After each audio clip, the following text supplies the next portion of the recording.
everyone, it's Lynnea for LDRS Creative. Today's card is going to be really fun, full of dimension, and we are going to be using every single element from the Birds of a Feather kit from LDRS Creative. Let's take a peek at what comes in this kit. So first of all, there's a 4x6 stamp set with a floral image and lots of sentiments.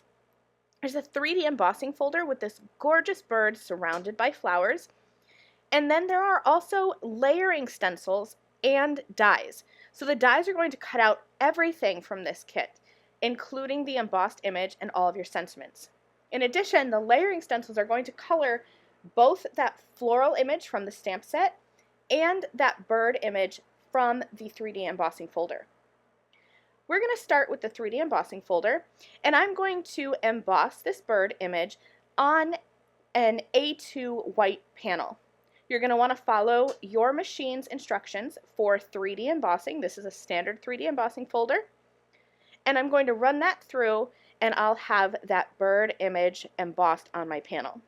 Now, I'm not taking any care to put it in the center or anything because I'm actually going to be die cutting this image.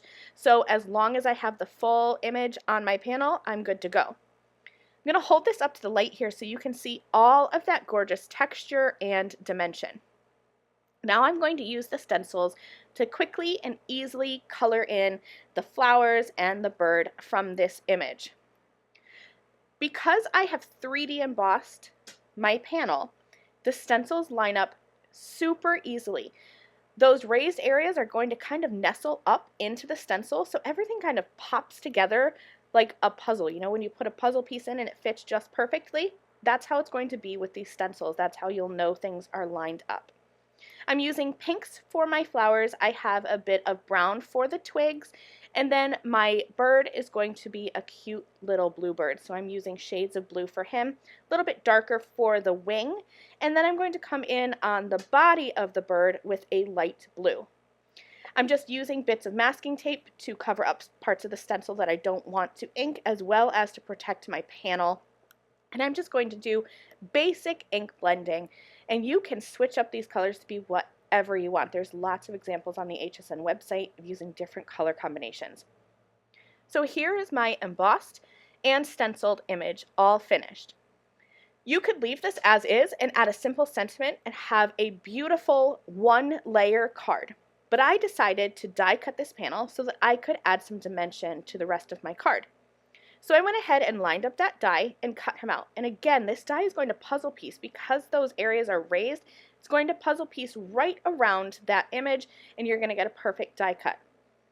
I'm popping out all of those little pieces, and then here is my piece. Now here's a little tip for you. When you're die cutting, you are pressing that die down into the cardstock, which is going to flatten some of those 3D embossed areas. No problem. I'm just going to take that colored piece, put it back into my embossing folder, and you can see me here kind of just using my thumbs to push and press that image back into the recessed areas of that embossing folder, and it'll pop in. Again, I know I keep saying it, but just like a puzzle, it'll push right into place.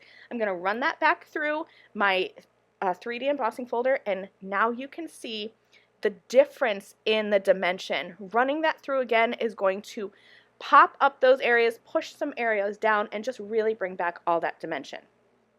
Now I wanted to use the floral image from the stamp set to create an easy stamped kind of texturized background, but I'm keeping it super light. I'm using a really light blue ink, and I'm just going to start off the edge and ink that flower up.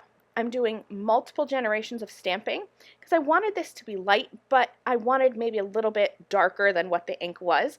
So I'm going to stamp this a couple times, scooch my panel over, reposition my stamp, and then I'll stamp again until I have that entire white panel stamped with ink. Then I'm just going to trim that down so that it is on an A2 blue card, a little bit smaller. I think I cut it down to about 1/8 of an inch off of each side, so there's just a little hint of my dark blue cardstock showing. I added foam tape behind my bird, popped him up, and then I also stamped and die cut a sentiment from the Birds of a Feather Stamps and Dies, popped that sentiment up, and here is my finished card full of texture and dimension. I hope you guys enjoyed this quick and easy tutorial. Thank you so much for joining me, and I'll see you again soon. Bye!